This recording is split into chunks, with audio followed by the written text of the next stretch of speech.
Hi అండి, అందరికీ నమస్కారం. Welcome to my channel. ఈ వీడియోలో చంద్రబాబుని కలిసిన ఉద్యోగ సంఘాలండి.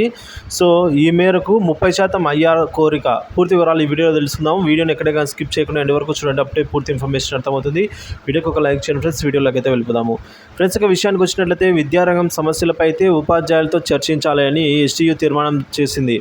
విద్యారంగ సమస్యల పరిష్కారానికి ఉపాధ్యాయులతో ప్రభుత్వం చర్చించాలని రాష్ట్ర కార్యవర్గ సమావేశంలో తీర్మానించినట్లు రాష్ట్ర ఉపాధ్యాయ సంఘం ఎస్టీయూ అధ్యక్షుడు ఎల్ సాయి శ్రీనివాస్ తెలిపారు. ఉద్యోగులపై యాప్ల భారం తగ్గించేలా చర్యలు తీసుకోవాలని కోరారు. కొఠారి కమిషన్ సిఫార్సుల ప్రకారం కేంద్ర రాష్ట్ర ప్రభుత్వ విద్యారంగానికి బడ్జెట్ కేటాయించాలని చెప్పేసి కోరడం జరిగింది. 12వ పీఆర్సీ ఆలస్యమవుతున్న క్రమంలో వెంటనే 30%తో మధ్యంతర వృత్తిని ప్రకటించాలి అని కోరడం జరిగింది. పురపాలక ఉపాధ్యాయులకు పదోన్నతులు బదిలీలు చేపట్టాలి. అలాగే సిపిఎస్ను రద్దు చేసి పాత పెన్షన్ విధానాన్ని అమలు చేయాలి.